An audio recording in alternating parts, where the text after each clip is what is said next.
کو تاریکی کی طرف دھکیلا جا رہا ہے۔ معیشت نہیں چل رہی، حکمران ہوش کے ناخن لیں۔ پی ٹی آئی کے سیکرٹری جنرل سلمان اکرم راجہ کا ملکی صورتحال پر تشویش کا اظہار۔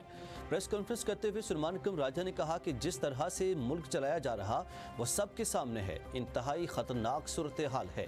دیکھنا ہوگا ہماری قوم اور ملک اس وقت کہاں کھڑے ہیں۔ تشویش کی بات ہے کہ ہمارے حقوق چھین لیے گئے ہیں۔ سلمان اکرم راجہ کا کہنا تھا کہ حقیقی آزادی کی جدوجہد جاری رکھنے کا بھی عزم کرتے ہیں۔ وزیر اعلیٰ پنجاب مریم نواز کا نئے ہسپتالوں کی جلد تکمیل کا حکم۔ نواز شریف کینسر ہاسپٹل اور کارڈیالوجی انسٹیٹیوٹ سمیت دیگر ہسپتالوں کی تکمیل کے لیے ڈیڈ لائن مقرر کر دی گئی۔ وزیر اعلیٰ نے لاہور میں نواز شریف کینسر ہسپتال اور جناح کارڈیالوجی انسٹیٹیوٹ کو اسی ماہ اوپن کرنے کی بھی ہدایت کر دی۔ Nawaz Sharif institute of cancer treatment and research center کی بیسمنٹ اور گراؤنڈ فلور مکمل۔ مریضوں کے لواحقین کے لیے ویٹنگ ایریاز، مسجد اور ڈاکٹرز کی رہائش گاہیں بھی تیار۔ ڈاکٹرز اور پروفیشنل سٹاف کی بھرتیاں بھی شروع کر دی گئیں۔ مریم نواز نے کہا کہ نواز شریف کینسر ہسپتال میں ملک بھر سے آئے مریضوں کا علاج ہوگا۔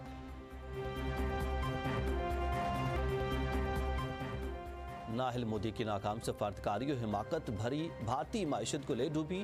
بھاری امریکی ٹیرف اور تجارتی معاہدے میں ناکامی سے بھارتی معیشت تباہی کے دہانے پر پہنچ گئی۔